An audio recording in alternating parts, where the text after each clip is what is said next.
You're listening to the Fantasy Wildcard Podcast.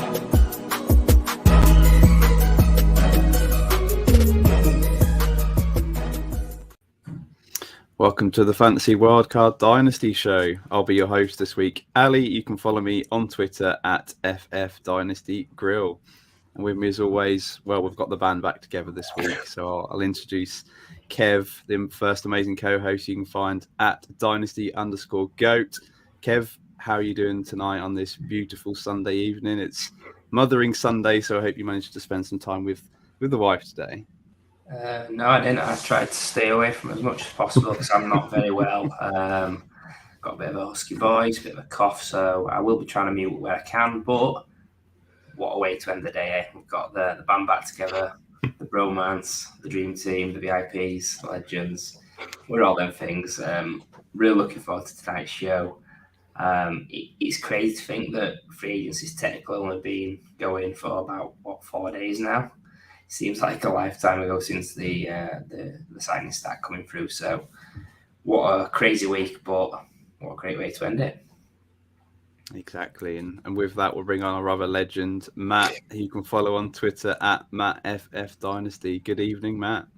Evening, Ali. Yeah, a great week, hasn't it? It's been absolute chaos. Started off kind of quiet. I thought, is this not going to be what we're all hoping it would be? And then literally after that first day, the news started flooding of all the fantasy players. There seems to be a lot of defensive players on that first day, but yeah, it's been a great week. It's one of my favorite times of the week. I think it's when, and I've noticed it in my dynasty leagues as well, that things really start hotting up. We're seeing the moves being made now in the off season. We're starting to get an idea of situations building. Obviously, there's still the NFL draft coming up, but that's just even adding to the hype with your dynasty leagues and the trade. So yeah, it's been a great week all around fantasy and real term NFL as well. So a great week, and as Kev said, a great way to round it off talking to you guys about the moves that have been made. Yeah, can't wait. There has been some big moves. So we're going to talk about the players that matter most for fantasy. And so on tonight's show, we'll be recapping the key moves of the free agency period so far and then analysing them, of course, from a dynasty perspective. So without further ado, over to you, Kev, to talk about a player on your favourite team in the NFL. Yeah, I was trying to think, what was a signing that stood out for me, or what was the situation that stood out for me the most to kick off the show? And it was tricky, but I came out with America's team dinner, not. Tony Pollard, Dallas Cowboys, got the franchise tag. Technically, people might say that's not free agency, but technically it is. You see, I mean, the reason it stands out for me is that the fact that Zeke Elliott's been released and it's now looking like Pollard's backfield. But yeah, I'm not quite sure if it is his backfield. Obviously, there's a lot of hype surrounding him. He's running back 10, keep trade cut, running back 8 if you're not counting the rookies as well. And when we did our metric show about a month ago, he's someone that really stood out, was really efficient, had a great fantasy season, and really wanted him to stay in Dallas, which is perfect. But I did think it would be with Zeke. So, I guess where he's at as a top 10 running back, I just think for that price, there's a lot of risk involved in his profile. I think the player himself is fantastic, but this is the highest he's ever been valued. He's coming off an injury. We don't know who's going to be the other running back because it will be a split backfield. There's just a lot of risk. He's a guy that didn't have a ton of touches in college at running back. He's not had 200 rushes in the NFL. So I think that people want him to have 260, 300 carries in the league. His body's never took that before. So again, if he's going to be that person, we've not seen it.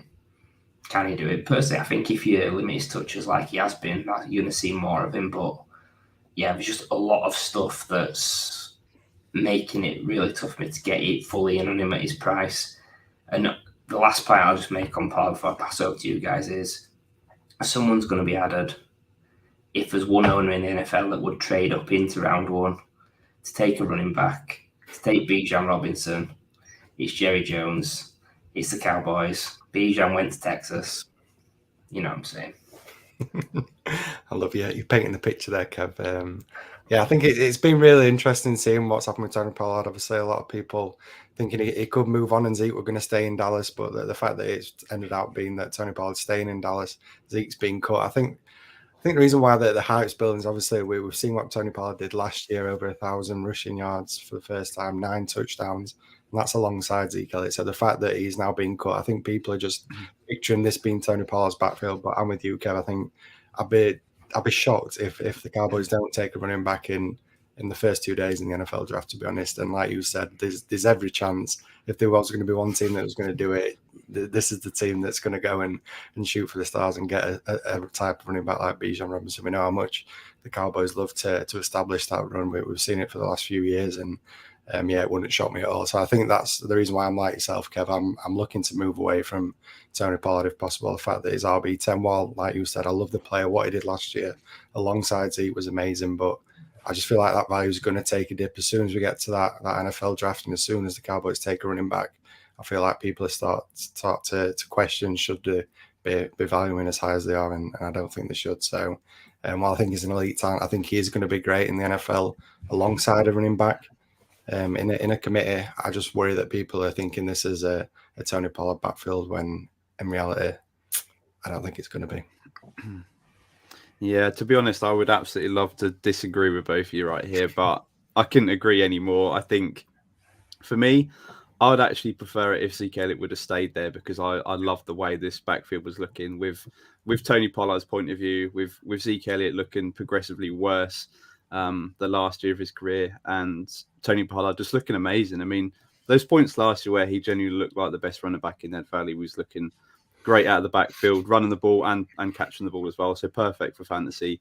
And yeah, I think I would definitely be taking advantage of them fantasy managers who do think this would be Tony Pollard's backfield and the Cowboys are not going to pick an early rookie. I think that makes me more nervous. If Zeke Elliott would have stayed there, would have been definitely happy to take Pollard at this price. But if they're going to get one of the top sort of 3 rookies that come in, especially if they do get Bijan, then I think it just destroys Pollard's value. If they get someone that looks explosive, looks hungry, especially catch the ball, I think that makes me really nervous. So yeah, I think now is the time to just take advantage of that rise in value at RB10 or RB8 without the rookies, and jump off Pollard right now for perhaps say a mid first round pick, something like that, or trade down and pick up some draft capital.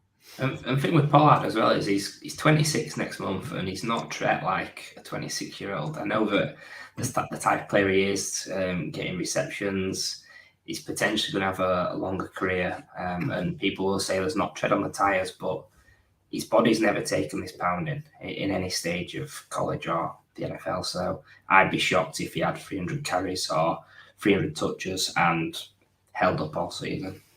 Yeah, and it's worth remembering as well that he has been franchised. Like, it's not like he's got a big juicy contract like Zeke had, and we thought, well, there's a bit of stability there getting that big contract. It is just a franchise tag. If things don't play out the way that they hoped with Tony Pollard, then yeah, who knows what the situation could be like in a year's time. So that's just another risk on top of the ones that we've already mentioned. So for me, I just think there's just too many risks to be taking him as high as it is. And I think that goes for a lot of running backs, I think, currently in Dynasty, unless you've got one of the top 2 or 3, there's question marks there. So yeah, I wouldn't be paying that price, I don't think, for Tony Pollard right now. No, too many question marks. I'm very happy to be wrong on Pollard. I like to roster him right now because of the potential he's got, but certainly too many risks. So you've got to jump off at that price. Yep. So we'll move on to the next selection, and we mentioned Zeke Pollard there as a bit of a plodder. This guy's been a bit of a plodder the last couple of years of his career. So over to you, Matt. Yeah, the guy I'm going to talk about is David Montgomery, going over to the Detroit Lions, going there on a 3-year contract, $18 million. So at least, like we mentioned with Tony Pollard being on the tag, at least now we've got a sizable contract. I mean, the money's not a huge amount, but getting that 3-year deal gives you just that little bit of confidence in Montgomery's stability for at least a year or 2 over with the Lions. And it's really interesting. He seems to be falling into that role that Jamal Williams had last year. We don't need to go into too much detail about how great that was for him last year, the fact that he was the goal line back, how many opportunities he got at the goal line and what he was able to do alongside DeAndre Swift. And to be honest, I quite like this move for David Montgomery going over to the Lions. I think we mentioned it when we had Mark Bowers on. I think we spoke briefly about David Montgomery, and I mentioned the fact that Wally has been pretty. It's somebody you don't really get super excited about in fantasy because he has just been that steady plodder, like you mentioned, Ali. But he has had over 1,000 yards from scrimmage in the 4 years he's played in the NFL. So it's not like he's doing nothing with the touches he's getting, but a big part of it has been the workload he's had with the Bears. And does he now get that with Detroit? And as I say, I think he's getting that Jamal Williams role. He's going to be the early down back. We know what a talent DeAndre Swift is, but on the same time, you've got to take note of how often DeAndre Swift's missed time. How often has he been injured?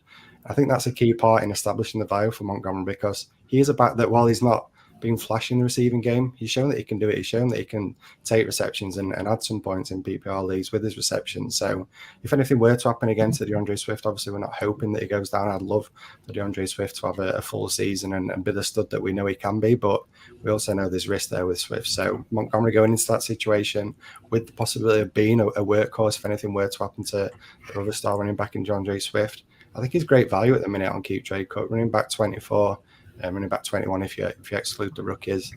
I think that's fair value, to be honest, with David Montgomery. As I said, there's potential upside there. I think he's going to see a lot of goal line carries, so he's going to get the touchdowns. And who knows, if Swift was to miss time, he's going to get some receptions on top of that as well. So overall, I think it's a really solid landing spot. And yeah, I think at the price, I think that's fair value. You can get him as somebody as an RB3 on your team at that price. And yeah, I've got no questions at all going for that. And I'm looking forward to see what he can do next year. Yeah, I really do question how much the Lions really see in DeAndre Swift, whether they obviously think he can't have a full workload. They've obviously paid David Montgomery quite a lot of money compared to what some of the rookies have been receiving. If you look at Jamal Williams, and he finished as the RB13 in PPR leagues last year, so just outside of an RB1. I can see David Montgomery finishing, say, between running back 10 and running back 18 next season, especially if DeAndre Swift is going to miss any time. And we don't know what the share is going to look like, but we do know that the Lions offensive, they have an elite O-line. They've got some real good weapons. They've not got a rushing quarterback. So, yeah, I think David Montgomery is a real fair price at RB24. Be someone that you can look to add cheap. Nobody's excited about David Montgomery, but I think he's a real sneaky add for your teams, especially if you are competing. I think he gives you real good depth and someone that can finish as an easy top 24 running back and with the possibility to finish as a sort of a fringe RB1. Yeah, I mean, he gets a lot of stick, doesn't it, for him being inefficient, etc. But this is a guy that has been a top 4 running back in a season before. And you think about the move from Chicago to Detroit, it's such a better situation. You've got a quarterback that doesn't rush, that targets running backs out of the backfield, other than coming from Justin Fields, who's obviously not targeting and he's taking away touchdowns. You're getting a lot better offense that's ascending. You're getting a lot better offensive line. We just saw Jamal Williams have 17 rushing touchdowns. So even if he just gets just over half, and let's say he gets 10 touchdowns or 8 touchdowns, that's still mega. I just think as well, like, yes, he's 25, because we're running back 24. There's a guy, Najee Harris, who's also 25, we're running back 12. I'd argue Montgomery's in a better situation. So even Najee Harris is grossly overpriced, or David Montgomery's grossly underpriced. It's probably a bit of both, but yeah, he's running back 24. He's got the security of a longer-term deal. I'm very, very much interested in David Montgomery. Probably right now, before his value does continue to spike. But let's just remember, buying running backs this time is a little bit scary. Just in case something happens in the draft. Like, for example, I think Swift might get traded. Yeah, let's say they trade Swift and then, I don't know, draft someone like Jamar Gibbs. It could happen. Or A-Chain, someone like that. I think that would dampen his value, personally. I think they would get a fresh slate to play with the Lions. For whatever reason, we don't fancy Swift as much there. So yeah, don't be going out buying running backs this time of the off-season, but I think it's been an awesome week for David Montgomery, and someone that's very interesting for me. Yeah. Let's not forget, he's the running back Frankenstein, though. He's got the feet of Saquon Barkley, the vision of Le'Veon Bell and whatever else it was. I mean, let's not forget how good he is. What a monster. Oh, love that. What a beast. But we'll move on to the next selection, and it's another running back where he wasn't really favoured by us three guys this past season, but for me, he's fallen into a much better situation. It's Miles Sanders, formerly of your Eagles, Kev, now with the Carolina Panthers, and for me, it's a big positive in his value. Sanders was looking like a guy that wasn't really. He had his best season of his career last year. Looked fine, but you have to take into respect how good that Eagles O-line was, maybe the best offensive line in the NFL. And that looked absolutely fine. But for me, I was really worried about where Sanders was gonna end up. And there was certainly plenty of places where I would have been completely out on Sanders. But the move to Carolina, for me, is a big positive. He got a 4-year, $25 million deal, which, again, says a lot about their confidence in Miles Sanders. They think that he can be their guy going forward. I mean, it wasn't looking great when you just featured the Super Bowl we've just had. He was on the field for just 35% of the snaps, and Kenny Gainwell was on the field for 51% of the snaps. So this shows you that the Eagles were done with him. But then he's moving to a team in a run-first offense in Carolina. So they rushed 28.4 attempts per game, which is 12th in the NFL. And if you look at the last 5 games in the season where the O-line really looked elite and took over, they were averaging 35 attempts per game and just running all over teams. So any running back going to this situation, especially one that is talented like Miles Sanders, was certainly going to be or see a rise in value from me. And then Keep Trade Cut has got him at running back 20 with the rookies running back 18. So for me, yeah, again, pretty similar to David Montgomery. It's a price that I'm pretty intrigued at, and certainly wouldn't be buying right now. But if the confidence was still not there later on in the off season, someone that you can probably buy pretty much on the cheap. You wouldn't have to pay too much for Miles Sanders, especially when you look at the guys on Keep Trade Cut that are ahead of him. They may end up behind him in a few months' time, but right now you've got Derrick Henry, you've got Swift, Dobbins, Damian Pierce, and Chubb as well. 5 guys that I would actually take Miles Sanders over right now. So this shows that there is value in that running back 20 ranking right now, and someone, I think the outlook is certainly much brighter. Yeah, if you remember back to Mike Bauer's show a couple of weeks back, and he put a hypothetical trade to me about Sanders all at 206, and obviously me being a process guy, I'm take the draft picks, it's flexible, could turn out to be anything, and then obviously Sanders gets a nut spot in free agency. It makes me look like an idiot as an ex-Eagles player. So cheers for that, Miles. Despite me sticking up for you for all those years over Josh Jacobs. Really appreciate that. But yeah, it's getting away from the Eagles was the biggest thing. They've been using a split backfield since he's been there. The contract gives him loads of security. People are going to worry about which rookie QB is going to be there. Is it going to be Richardson? Is it going to be Stroud or Young? But the money suggests he's going to get the majority of that backfield. I don't think it's a Chase Edmonds situation where he gets the money and doesn't play. So, yeah, I think you can be really confident with Sanders. I think the fact that Deuce Staley, who was with him in Philadelphia for, I think, 2 or 3 of his seasons, is also a big pull. The fact that he's been in a building with him, seen him, and then obviously recommended him to come along and be the lead guy. So lots to like with Sanders. If he can get that pass usage he had as a rookie rather than nothing the past few seasons, yeah, why can't it be a sort of high-end running back too in a potential any given season? So yeah, if you bought Sanders for that 206, yeah, looking a lot better than I do.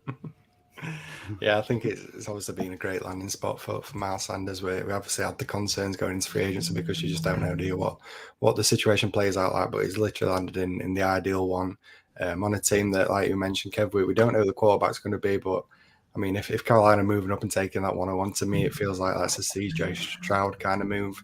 I'd be shocked if they went another way. If they took Anthony Richardson at the first overall pick, that would be a real shock to me. But that'd probably be the worst situation if Richardson was the quarterback. We know these Russian quarterbacks, they tend not to need that dump off to the running back. Whereas if it's somebody like CJ Stroud, I think this is going to be great for Miles Sanders with that receiving work, like you mentioned. We haven't talked about the fact that they've just traded away DJ Moore as well. So they're basically on the the breadline for wide receivers. There's literally nobody there at the moment. I know that they're looking at added pieces. Kev, you dropped a nice little comment in the DMs about who they were looking at. It's literally your wet dream of wide receivers. It was DJ Chark, Terrace Marshall, and who was the other one? Like whoever. Adam Thielen. Adam Thielen. Basically, Kev's greatest hits of wide receivers. So, but yeah, there's basically nothing there, is in terms of wide receivers at the moment. I expect that to change. But still, I think there's opportunities there in the receiving game.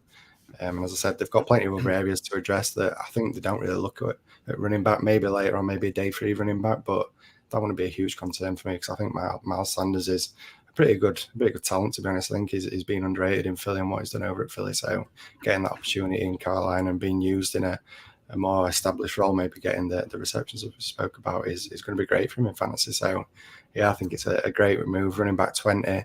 Kev, you mentioned about the 206. I've been throwing out a few offers off that 206 range, like mid-2, and I can't get Miles Sanders. So his value's definitely grown a little bit. But to be honest, I think that's about the range I'd be willing to pay a mid-second. I think we've seen the landing spot. We're getting excited by it, but we've got to bear in mind these rookies. There's going to be some surprises in this rookie class in the NFL draft and after the NFL draft when we get into the season. So I still think there's value there in the mid-second. So I'd say that's about the range I'd be willing to pay. So don't beat yourself up too much, Kevin. I think good lad, Matt. It's still a fair value, I think, on Sanders. Yeah, just talk about the rookies incoming. This rookie class is so deep at running back that there's going to be so many running backs land on teams, and some of them aren't going to do very well, but some of them are, and they're going to displace some of the veterans like these. A quick question to you two: we talk about 3 running backs, one of them at Tony Pollard at RB10. Would you look to move Tony Pollard and acquire someone like a Dave Montgomery or Miles Sanders, or would that move be too far down? Obviously, you're going to be picking up capital, but would you trade down from Tony Pollard to either of these 2 guys? Kev? Absolutely, yeah. I think you're taking less risk, and you're going to be getting assets that, if you're getting a draft pick, for example, then happy days. If it's like one player for 2 players, maybe that's not as exciting for me, but yeah, it's draft season, so give me a pick, baby. Yeah, I think it's just for the reasons we've mentioned when we spoke about somebody like Tony Pollard. So much can change between now and the NFL draft that I'll be looking to pivot down. And who knows, maybe after the NFL draft, these guys could be ranked higher than Tony Pollard. If it does go worst case scenario, Bijan Robinson ends up with the Cowboys, people are really going to be concerned with Pollard, and he's probably going to slip back to being that RB2 in the offense. So yeah, for me, they're the kind of moves I'll be making this time of year. Like Kev said, getting the picks in rather than maybe a 2-for-1 deal. Grab these rookie picks and then build from there. But yeah, definitely at the moment, I'm looking to trade away anybody outside that top 3, maybe 4 in Dynasty running backs, any of that top tier. I'm looking to move away from anyone in that RB1 range and just gain value and take draft picks. Yeah, love it. I think you could probably get a decent 2nd round pick on top of these 2 guys to move down from Pollard. I think that'd be a decent move to make. We'll move on to the wide receivers and over to you, Kev. A guy that I personally don't like the landing spot, but perhaps you might. Who knows? No, Ali, you're a smart guy. This was such an anticlimax one. It was just embarrassingly bad. Well, maybe not embarrassingly bad, but it was bad. Jacoby Myers, obviously moving from New England, we thought, wow, there's loads of good spots could end up here. Las Vegas Raiders, stuck behind Devontae Adams. Jimmy G is now at QB. I guess the only saving grace is Darren Wall left town, but there's still some other good weapons there. There's obviously Hunter Renfro's done all right there. There's Fossro's currently a free agent, but they will be adding someone at tight end, so it's not an awesome spot. I don't think Adams is going to get traded. I think what Myers has done on the field has been really strong the past couple of seasons. I think he deserved a better landing spot than this, just for the fantasy owners that have had him and seen the glimpses. Probably thinking, I alluded to it in the past, that I had Christian Kirk type elevation.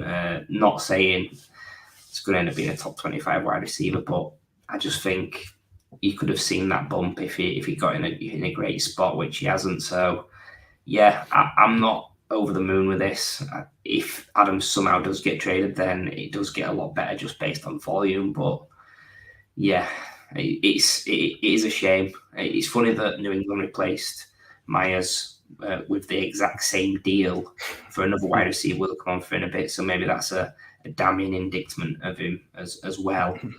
So yeah, a bit upsetting if you're a Myers owner in Dynasty.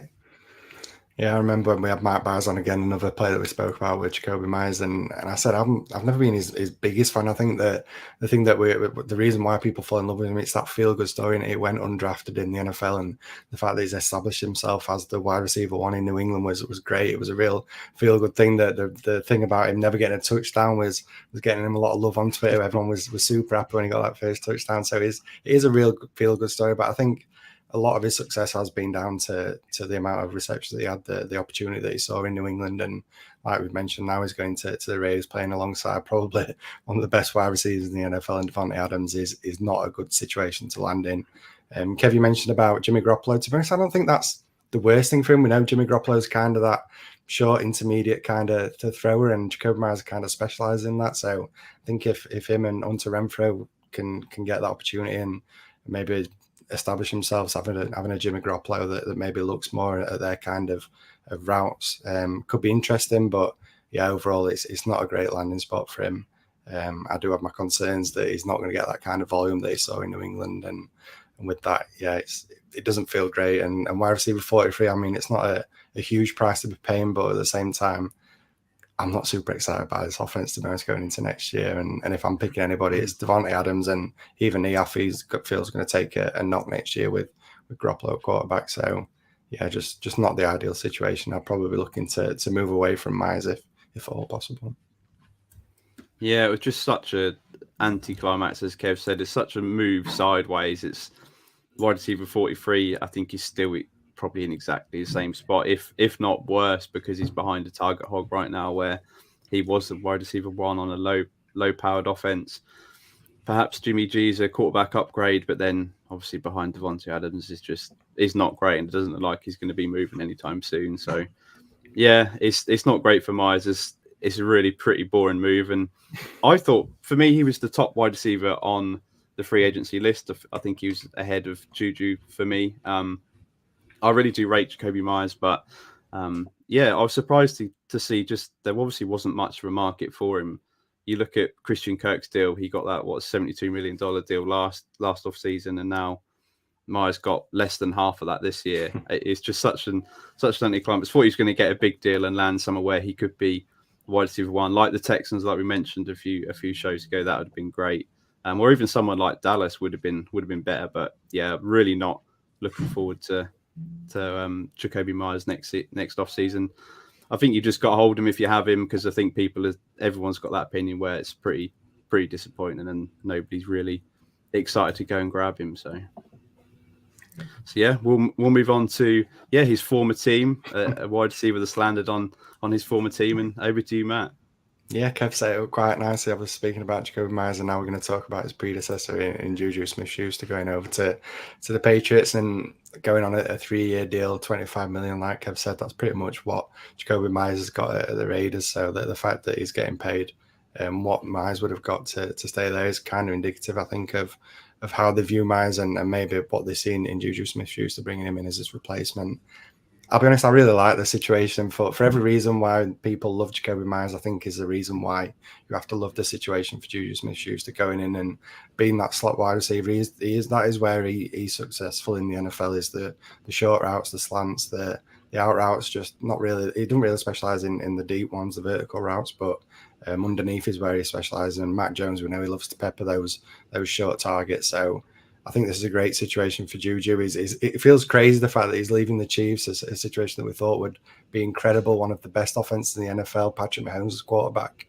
But it didn't really play out the way we thought. But obviously, playing alongside Travis Kelce, you're never going to get that established role there. And then there was other pieces coming in for the Chiefs that kind of resulted in Juju kind of fading away. But now he's going over to New England. He's cemented himself, I think, as the wide receiver one there. It'll be interesting to see what the Patriots do in the NFL draft. But I mean, the Patriots' record in drafting wide receivers hasn't been great anyway. So even if they take a round one wide receiver, that's probably more a concern for the wide receiver they take rather than Juju. But yeah, I think the situation's great for him. It feels crazy to say it, but I think on a volume-based PPR league situation, it's great for Juju. And as I say, in PPR leagues, it's somebody I'd be happy to target. Wide receiver 47, so what's that, 4 spots lower than what Jacoby Myers is, 43 if you exclude the rookies. I think that's solid value for somebody that's going to see a lot of volume next year. Yeah, I just wonder whether Kev's going to be dragged back in by Juju now. Wide receiver. Spoiler, I think he will be. Wide receiver 47, Jacoby Myers, wide receiver 43. I think Juju's got to be ahead of him right now, just because of situation-wise. I think the Patriots, didn't they? Was it Mike Gesicki went to the Patriots? Is that right? Yeah. So, yeah, Mike Gesicki's a decent pass catcher. They love their tight ends in New England, but in terms of wide receivers, there's not much competition for Juju. The one thing I'm a bit hesitant of is they've been linked with DeAndre Hopkins in a trade. If that was the case, then I think that would harm his value. Obviously, he doesn't operate in the same facility area of the field as Juju, but I think obviously Hopkins is one of the target hogs in the NFL. So on a low pass offense already, I think that is a little bit of a concern. But yeah, wide receiver 47, there's certainly value in Juju. We've seen what he can do in the past.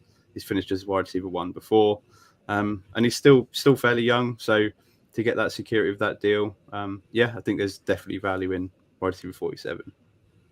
Feels like Gladiator when I'm getting to decide like if he lives or not. I mean, first of all, let's just say the Patriots wide receiver record, like drafting wide receivers, is about as good as me drafting wide receivers. Like it's terrible.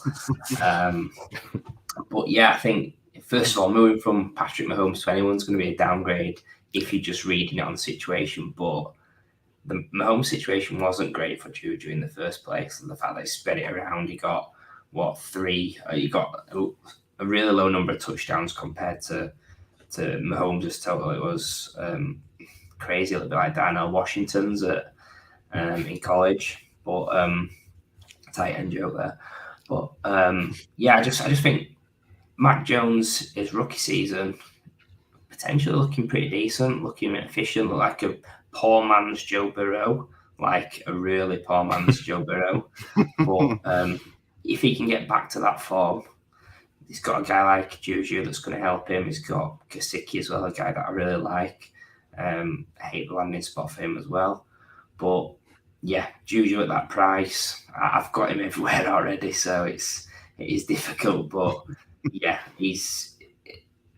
I just think he's someone that the NFL obviously likes him in terms of, look at the coach he's been with, Tomlin, Reed, Belichick. These are no mugs. These are all potential Hall of Fame coaches with sort of the trajectory they're on. So, yeah, real life, I think, is fantastic. I think fantasy-wise, there is still that sour taste that even after he moved to the Chiefs, people weren't in on him.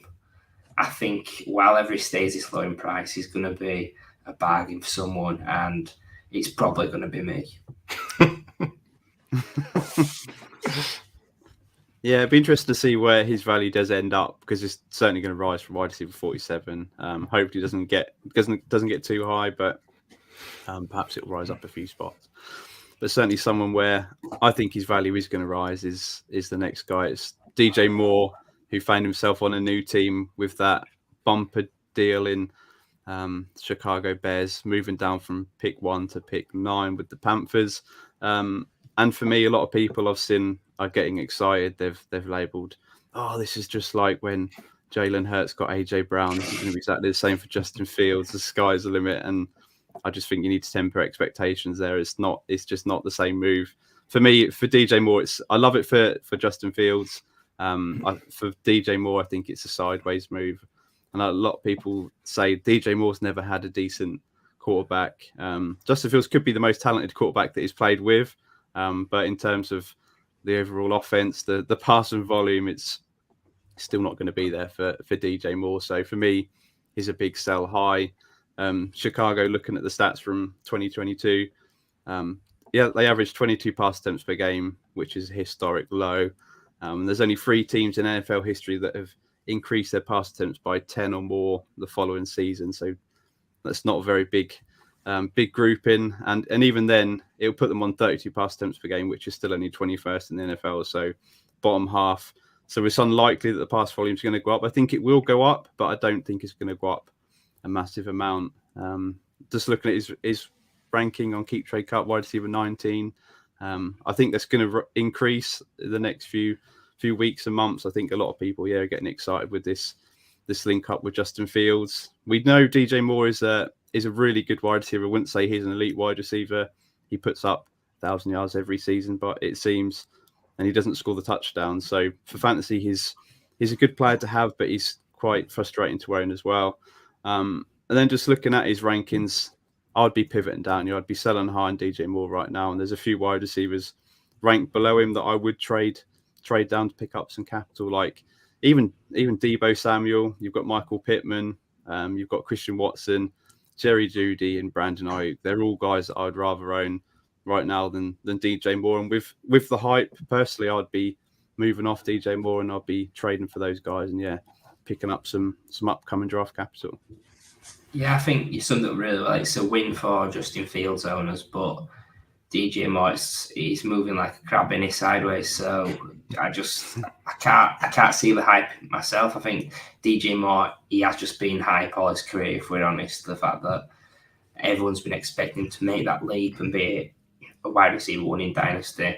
It's not even been a wide receiver one in any one given season. So I think, what is he, 25, 26 now? He'll probably wait until he's 30 till he gets QB.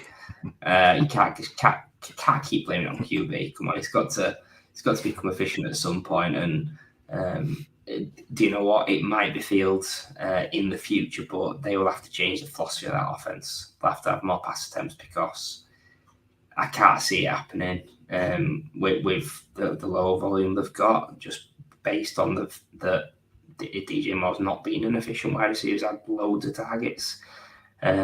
Obviously, getting targets is a good indicator of talent, but not being efficient is a worry, especially on a low volume team. So, I'm same as you. I'd be looking to sell him where I can. Plenty of good pivots. It's a massive tier, so you can pivot to many. You've probably got about 20 options that are realistically going to give you the same value. Maybe something you should do is have a look at the QBs on your Dynasty team and see if there's any stacks within that tier that you could move to off DJ Moore, and that will make it even more appealing. Yeah, this is one of them moves where it feels like it's more beneficial for Fields than it is maybe DJ Moore. Like you said, Ali, it's been great for Fields. He's finally getting an established wide receiver one in Chicago, but like you mentioned, I think the actual move overall for DJ Moore is a pretty lateral one. Well, he's going to be the wide receiver one, I believe, in Chicago. But like you said, the amount of volume he's going to be seeing is a concern when it comes to DJ Moore. And while I think Justin Fields can take step forwards as a passer, I think he could be on that trajectory of somebody like a Jalen Hurts, where he's going to improve his accuracy. And for him, for Justin Fields, it's going to be great. But for DJ Moore, I just can't see him getting that established amount of volume for him to be somebody that I'm going to get super excited for. I know I've made some trades to acquire him. Kev mentioned it a few times when I've made a move for DJ Moore, and that's to build that stack like Kev just mentioned. If you're looking to pivot away, I've actually been looking to get the stack in my best ball leagues, because I think in best ball especially, you're not really too reliant on it. You just, if it happens, then it happens. And you have that big game. So in them kind of leagues, I'm looking to make that stack. But like you mentioned, I think the tier is so big that you can look to move off. And if people are going to get excited by DJ Moore, if they are going to put him maybe in a tier above the tier that he should be, and you can make a move where you're sticking in that tier that we know of these wide receivers, but you can get something on top and move away from a DJ Moore for somebody like a Brandon Ayuk was one that's really stood out when you said that, because I think he's really interesting going into next year. If you can make that move and maybe, I don't know, get a second and give a third, then I think that's a great move, and you're then building something with potentially a stud in that second round as well. So fully agree with the suggestions you make, and well, I think it's great that he's finally got a move and we can say he's playing with the best quarterback. Whether that actually develops into fantasy points, I'm not 100% convinced, but I do think he could have the occasional boom week. Yeah, and certainly with a lower powered offense, low passing offense, you need the guy to be an absolute target hog. And while they've still got Darnell Mooney, he's still a decent wide receiver. They obviously traded for Chase Claypool, paid a second round pick for him, probably regret that right now. But then, you've still got Cole Kmet and Robert Tunyon as well coming across. So there's still plenty of targets there. So can't see DJ Moore being an absolute target hog on that team. So yeah, certainly pivoting down is the move to make.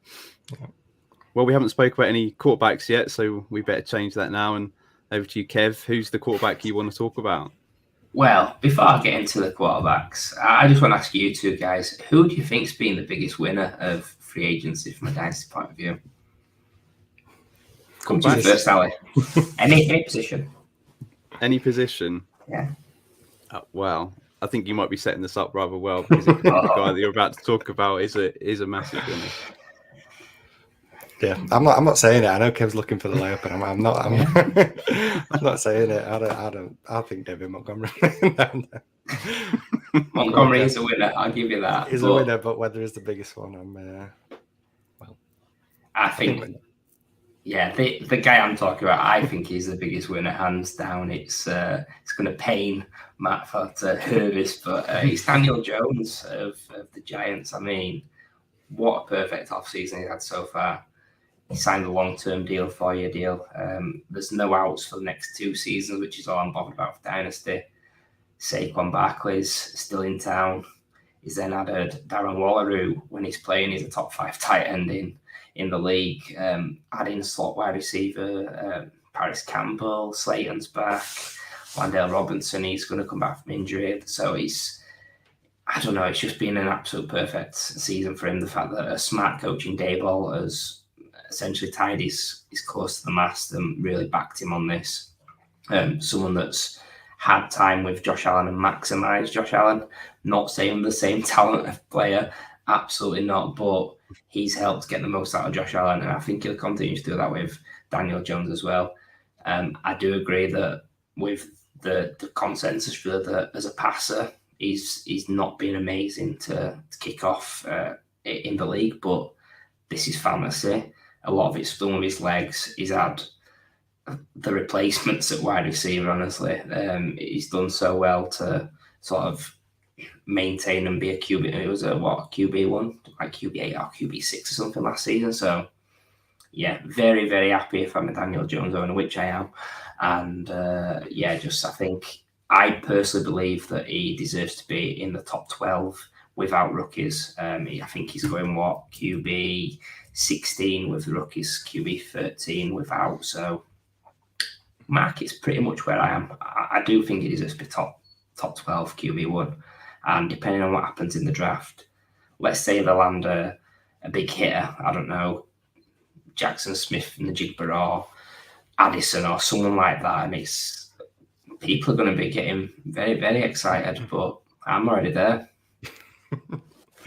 Yeah, I've mentioned time and time before when we spoke about Daniel Jones, it's been an absolute roller coaster for me. 1 minute I hated when we selected him, then I was coming round to him, really wanted to back him. I remember being on Twitter in fantasy saying I was probably ranking him higher than what maybe other people were because I saw the potential upside in the rushing. It's that typical thing. I've been a year too early yet again because when I've started to finally say, right, I'm done with him, we didn't take that 5th-year option with him.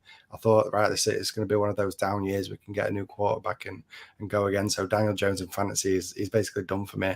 What does he do? He turns around, turns into Josh Allen and leads us all the way to the playoff. It's been an absolute roller coaster for me and Daniel Jones. And I think for that, I'm never going to fully be backing on him just because he always goes against what I'm hoping for. But like you said, Kev, it's got to be Daniel Jones. It's got to be the winner. Everything's gone well for him. He's got paid an absolute bag, maybe more than I think he should have got paid, but he's got that money. He's got that stability in fantasy now. He's got Saquon Barkley staying with him. We could potentially look to sign him long-term beyond this. We've brought in Darren Waller. I mean, the icing on the cake, like you said, Kev, would be if we take one of these stud wide receivers. Yeah, I'm going to be so excited for what the Giants are building on offense and with the head coach we've got. So, it couldn't have gone much better. The situation, we've seen it. It's not like it's a new situation for Daniel Jones. We've seen what it can be with Daniel Jones, but playing with Brian Daboll in New York. This has only got to be good, and it can only get better for him. So, yeah, it pains me to say it, but on the same time, I absolutely love it as a Giants fan. I'm really excited for Daniel Jones, and in fantasy, he's still going pretty cheap. I think it's maybe people look like me that have been burnt with him before, maybe don't fully believe his name value is not exactly exciting. He's kind of that vanilla. People say that he's that vanilla Vanilla Vic is he is that kind of vanilla player, but yeah, I think it's really exciting for him, and that rushing upside he's got. Why not take a shot, and who knows what he can do next year and in years to come. Yeah, I think that we spoke a lot about Daniel Jones this offseason already, and this was before they re-signed him to the long deal. But I think the Giants were obviously backed into a corner, feeling like they couldn't get a big upgrade on Daniel Jones, whether it be they let him go and get Jimmy G or someone like that. That's not a massive upgrade. It's possibly a downgrade as well from what they were doing from last season. So the Giants had to make that move. They had to give him the money. Now it's happened. Daniel Jones is he's a fringe quarterback one right now. And what you're looking for on your dynasty teams is, especially in Superflex, you want an elite quarterback. So someone like a Justin Herbert or a Josh Allen, someone like that. If you can get Daniel Jones as your quarterback too for fantasy right now, locked in for 2 years, that's absolute gold, because yeah, he was a top 10 quarterback easily last season, and that was without some really good weapons. That's with Isaiah Hodgins and Slayton and people like that. So yeah, let's give him a couple more weapons. We've obviously got a tight end that we're going to talk about later, but let's see what he can do this year. It is really exciting for that New York offense, which is probably the first time you can say that in a long time. So yeah, definitely deserves to be a fringe quarterback one before the rookies come in, and someone that you can rely on, especially as your quarterback two. That is fantasy gold right now. So we'll move on to our second quarterback that we're going to talk about, someone that got his move to a new team. And Matt, over to you. Yeah, and this is Derek Carr going over to the Saints. Again, we spoke about what Daniel Jones got. Well, Derek Carr got a 4-year, $150 million deal, so it's not a million miles away from what Daniel Jones got. I personally love the move for Derek Carr. I know people were excited last year when he was with the Raiders, and obviously Devontae Adams going over, he's got that established elite wide receiver. It didn't quite play out for him there, but the fact that he's gone over to the Saints now, and I think, to be honest, on an overall scale, I think they've actually got better weapons on that offense than what he had with the Raiders. Chris Olave, what he did as a rookie was amazing. I think this is great for him, getting somebody like Derek Carr going over there, an established quarterback. If they can build that connection, the hype for Olave is going to increase. Michael Thomas, I don't need to say too much more on him. If you listen to the last show, you know how much I love Michael Thomas, and if he's staying with the Saints and linking up with Derek Carr, it sounds like that they're already in contact with each other, already wanting to work together. So if they're building up that chemistry, then that's going to be great for Michael Thomas potentially having a really solid year. And again, that's only beneficial for Derek Carr, that slot wide receiver who can get those short routes and be that safety blanket for Derek Carr. That again is going to be great for him. And then there's obviously Alvin Kamara as well. Now, I know there's obviously the legal issues with Alvin Kamara, but when he's on the field, he's one of the best receiving backs in the NFL. And what he can do for Derek Carr, again, all he's got to do is get the ball out of his hands, basically, and the points are going to rack up for him, whether that beats Michael Thomas, Chris Olave, Alvin Kamara. So I really like the situation in terms of the weapon he's got. The fact that he got that 4-year deal and a pretty handsome amount of money as well gives you that stability, like Kev mentioned, with Daniel Jones. And that feels like at least that's 2 years worth of stability there for Derek Carr, which you might have not thought you were going to get last year. We knew that the end of the road was maybe coming for him with the Raiders, but was he actually going to get another chance in the NFL if he didn't perform? Well, luckily he has got that really solid contract. So overall, I think he's great value. Currently QB 22 on Keep Trade, quarterback 18 without the rookies. Again, that feels really safe. What you mentioned about having a quarterback too that's safe and steady. I think this is the ideal move if you have got one of those more risky QB ones. So if you've got somebody like a Lamar Jackson that could potentially go down hurt, or Justin Fields, somebody that we've yet to fully see what the actual future looks like for them, and getting just that steady QB2 and Derek Carr is great, and something you should always look to get in fantasy. And he could potentially even be a QB3 with his value. So overall, I really like the landing spot for Derek Carr. I like the weapons that he's got, and that stability in Dynasty is only going to add to the excitement for him. So yeah, I'm really happy with it. Yeah, we saw what Andy Dalton was able to do with this offense last season. That was without Michael Thomas for most of the season. I think Andy Dalton was a pretty good fantasy player for that team. So the move for Derek Carr, I think, it is great for fantasy with the weapons that he's got, with Chris Olave taking that next step. Hopefully Michael Thomas will eventually see the field. And there is enough pass catchers there to make Derek Carr really interesting. And if he was to finish as a fringe quarterback one this year, wouldn't surprise me one bit. He tends to spend his career finishing in that spot. So to be ranked as quarterback 18 without the rookies, and 22 with the rookies. That is a massive buy for me. The fact that he's probably got at least 2 years as the starter, you can buy in this year and probably sell the end of this year if you have to. But yeah, Derek Carr, again, you're looking at Superflex for a really stable quarterback too, someone that you know is not going to suddenly retire, disappear. Derek Carr is a really ideal quarterback too in Superflex. So yeah, it's certainly an uptick in his value. Yeah, I agree. It's gone from first gear to second gear, and he has Carr. I think just thinking about the move though, it's a real benefit to him. He's staying in a dome. He's going from sort of Devontae Adams to Olave and Michael Thomas. I'd take him out as better than Jacobs in the past game. It's the tight end really that's the bit of the downtick, but Juwan Johnson, he's probably going to be my highest target to go after in Dynasty tight ends just because he's an athletic dude. Could he be a mini Waller? Maybe. We'll get into Waller in a bit actually, but yeah, Derek Carr, I think like you summed up really well that he's someone that's safe. You know exactly what you're getting from him. Or maybe you don't. Maybe he's going to be a high-end QB2. He might even sneak a QB1 season for a change. But yeah, and again, moving from sort of the AFC West to the NFC South, it's a bit of an easier schedule for a minute, Ali. Exactly. I was going to mention that the NFC South was the dumpster fire of the NFL this season. I know Atlanta and Carolina, they've got a lot better. The Saints are making moves. The Buccaneers have got slightly worse. So it's up for grabs. I wouldn't be surprised if Derek Carr absolutely lit that division up like next season. He's certainly the best quarterback in that division. So yeah, you can buy into him now, and like I say, he'll have a good season. You could probably sell him high next off season. And yeah, love the move for Derek Carr. Go Bucs. Indeed. We'll move on to the final pick for tonight, and we couldn't leave out the tight end position for Matt's sake. So I'm going to talk about Darren Waller, a guy that is an elite tight end when he's healthy, and he's gone to your New York Giants, Matt. 3-year, $51 million deal. We just know how good Darren Waller is for fantasy when he's on the field. He's the 2 seasons that he had a full season, he was finished back-to-back, the tight end 2 and the tight end 3. So he's been really productive, a guy that's athletic. Yeah, he's now, 30 years old. I think he's going to be 31 when the season starts, I think. But we know that he's still got some years left in him. So it's a really exciting move, especially for Daniel Jones to get an elite pass catching option. But also for Darren Waller, the fact that he's not going to be behind that target hog in Devontae Adams. He's going to be, I think he's going to be featured in that offense heavily. And if he can keep healthy, then I think Daniel Jones is going to have a really good target in Darren Waller. Tight end 12 last season in points per games.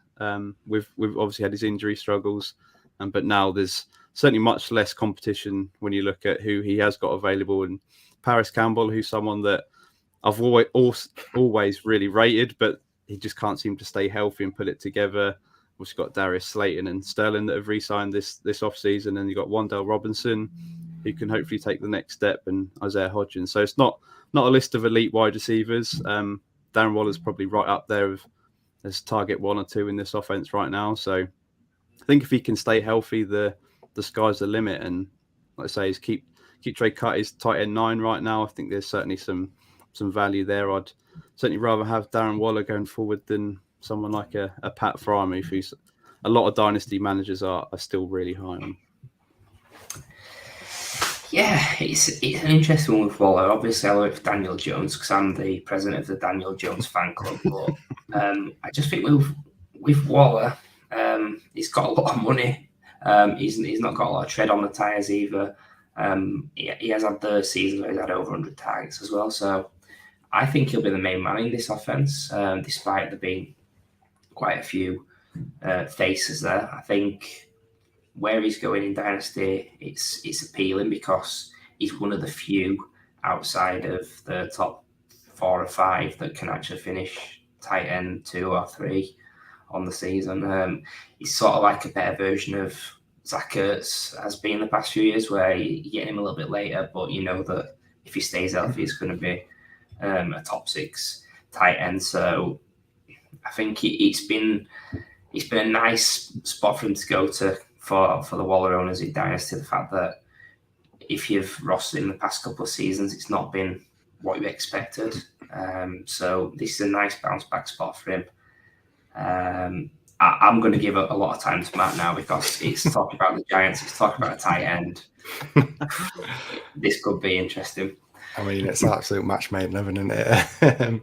Now, I think overall, obviously, I love it as a Giants fan getting somebody like Darren Waller, who's produced in the NFL the last few years, like you mentioned, Ali. When he's been healthy, obviously, that is the big thing. Keeping him healthy is going to be huge for us. But if we can, we've got one of the better tight ends in the NFL, which is great. I've got a couple of pause for concerns when it comes to Darren Waller. I know I'd love to fall in love with him, but the two things that are really holding me back, the main one being is what we did with Evan Engram. I mean, we're talking about an athletic tight end.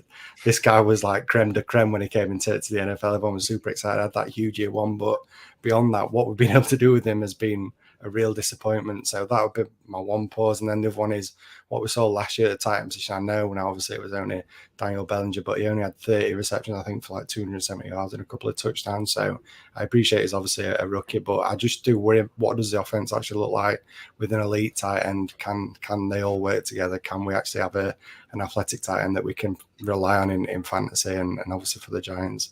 Is my pause concern, but I mean, I think it's a great signing for us if it does all play out. If we move him around the field, we know that he can be used maybe in the slot and be put in the slot. But I mean, we've got plenty of slot wide receivers, so it's not like we need him there. But I think we can move him around, make him a bit of a mismatch, and be that red zone threat as well, which is going to be huge because we know Daniel Jones kind of struggled when he got near the end zone. So having somebody like a Darren Waller, who we've not really got, the only guy is maybe an Isaiah Hodgins, who's like that big red zone threat. So I think it's great that we've got somebody like that. So yeah, overall, I absolutely love it. Love it for the Giants. I think for fantasy, it can potentially be incredible. It's obviously going to be good for Jones either way, but I just worry, how does it look with Brian Dable and this tight end, and can we just get over the ghost of Evan Engram and what happened there with him? So yeah, I'm definitely hopeful, and yeah, as I say, it's going to be really interesting, but love it as a Giants fan. Just wait with the first two games. He's going to put up back-to-back 100-yard games, and Matt is going to be tweeting non-stop about never doubted it. Excitement's going to go through the roof. But he's great value. I mean, like you mentioned, tight end 9. I think that's really solid. I know he's getting up there in age, but don't forget, this is a guy that didn't really do too much, did he? Early days in the NFL, it's only kind of like the last 5 years or so when he's actually been used. So maybe he's got a little bit more tread than what we're giving credit for. I know obviously the injuries have been racking up over the years, but who knows? I think maybe we can get still a few years. Maybe we've got his new Travis Kelce here in Darren Waller. We've got his Josh Allen now. We've got his Travis Kelce. Let's get all the superstars in. Dream team. I love it. I think the move to make is probably going to be a difficult guy to buy with the move to his team. I think the hype is going to be there right now. It's probably going to be in startups where if you're not grabbing Kelce and that Pitts early on, he's probably a guy you can wait on. And if you pick him up as your tight end 1 in the later rounds, that's probably a really good move to make, someone that can get into the top 5, but you're not having to pay the sort of round 2 or 3 value to acquire him. Yeah. Or if we do get a wide receiver early in the NFL draft, I think that's going to maybe dampen people's expectations. But I really like him as a red zone threat anyway. So yeah, I like it. Solid with upside.